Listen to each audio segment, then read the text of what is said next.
Oke, gini kan ini juga yang kadang-kadang jadi pertanyaannya. Ini si pelaku ini bisa dapat bahan-bahan peledak itu dari mana? Terus juga dia katanya pakai airsoft gun kan. Nah, apakah itu bisa dikontrol dari sisi regulator? Bagaimana membatasi, oh usia segini nggak boleh beli, usia segini sebaiknya nggak bisa, atau nggak bisa dibeli, diperjualbelikan dengan bebas, itu gimana bang? Secara normatif ya kan itu sudah ada aturannya semua ya, batasan-batasan itu sudah ada. Bahkan kalau senjata api kan ilegal di Indonesia untuk diperjualbelikan di Indonesia ya. Eh, ada aturannya lah jelas Iya. ya. Tidak sembarangan bisa diakses, digunakan, dimiliki kan gitu. Tapi kita tadi bicara dark web. Iya. Dark web ini kan aturannya satu. Nggak ada aturan. No rules. Iya. Aturannya satu, nggak ada aturan di situ. Artinya apapun ada di situ, kan gitu. Itu masalahnya. Nah, bagaimana caranya masuk ke Indonesia? Ya mereka juga punya jalur amannya, kan gitu. Kan punya jalur amannya. Jadi sepanjang kita tadi ya masih gagal menutup celah-celah rawan, celah-celah keamanan untuk transaksi ilegal yang melibatkan dark web, melibatkan komunikasi digital seperti itu. Ya biasa apapun bisa diakses gitu. Iya betul. Barang yang nggak ada di toko bisa dia dapat di situ. Bisa ya. Betul. Barang yang kalau di toko belinya harus pakai harus menunjukkan izin gitu ya. Itu ada di situ. Terus juga ini kan korbannya ini masih di bawah umur ya, masih SMA gitu. Apakah perlu pendampingan psikologis ketika mereka sudah pulih dan untuk sebelum kembali ke, misalnya belum balik sekolah lah, misalnya masih ada yang dapat perawatan gitu, ketika kembali, apakah ada perlu pendampingan psikologis? Menurut saya bukan hanya si pelaku ini yang butuh pendampingan psikologis, butuh terapi psikologis. Lingkungannya juga Satu ya, sekolah. karena ini kan sebab akibat ya. Ini lingkungan kan berkontribusi terhadap masalah si anak ini, ya kan, masalah si anak. Sehingga menurut saya selain si anak ini didampingi supaya mentalnya pulih ya, dia kembali ke kondisi yang dianggap normal gitu ya. Saya kira lingkungannya juga harus mendapatkan pemahaman yang terkait dengan kesehatan mental psikologi ini ya, supaya mereka tidak lagi menganggap bahwa bullying itu hal yang biasa. Bullying itu hal yang wajar-wajar saja, bocah gitu ya.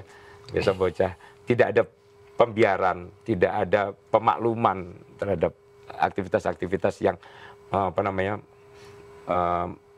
mengarah pada perundungan gitu. Karena ini akan panjang ya akibatnya bagi si korban gitu, sehingga pelaku, korban dan orang-orang yang berinteraksi dengan pelaku dan korban ini saya kira harus mendapatkan dampingan psikologis. Dan kita harus ingat juga bahwa ini kan spektrum ya, spektrum kekerasan istilahnya ya. Siapapun yang berada dalam spektrum kekerasan, ya, dia akan berpotensi terpapar, terlibat, baik sebagai pelaku maupun sebagai korban. Ya.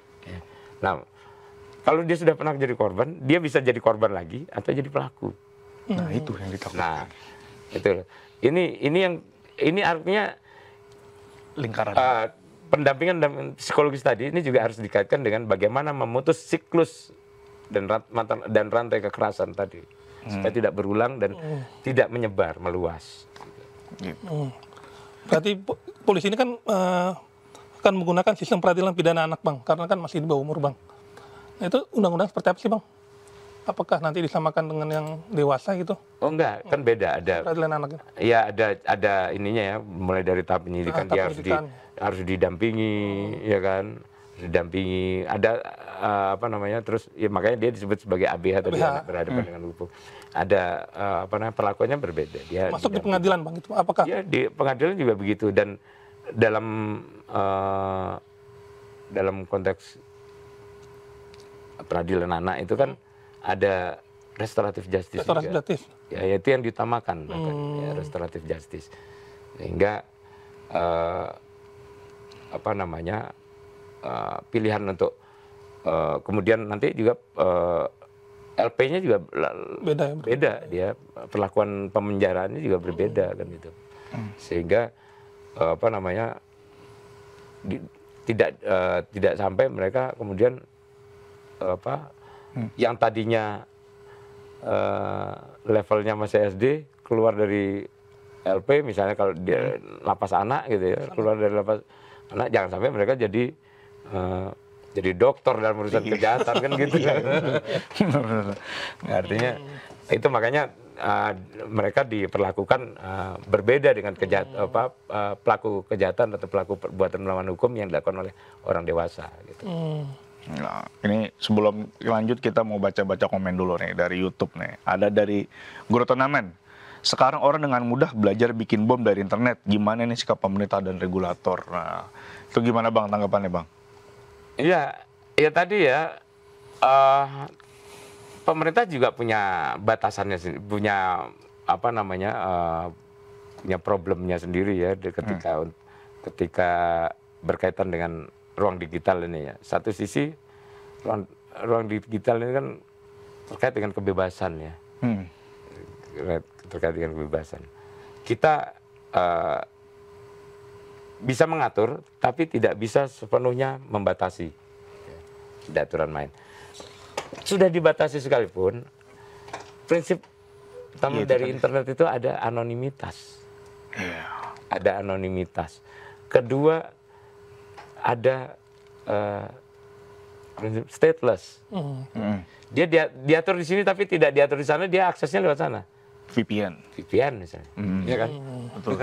Kan itu ini ya, bukan hanya ada konten pornografi misalnya yang kemudian masih bisa diakses melalui VPN, ya kan? Yeah. Artinya ada banyak celah yang memang kita tidak bisa ya menyalahkan pemerintah dalam hal ini ya. Tapi ya yang kita perlu dorong sebenarnya bukan aturan. Aturan itu sampai kapanpun pembatasan, pelarangan, nggak akan bisa mengejar teknologi, gitu. Ya, sehingga yang paling penting itu adalah literasi, menurut saya, literasi, kemudian bagaimana kita lebih serius lagi berbincang terkait pembelajaran moral.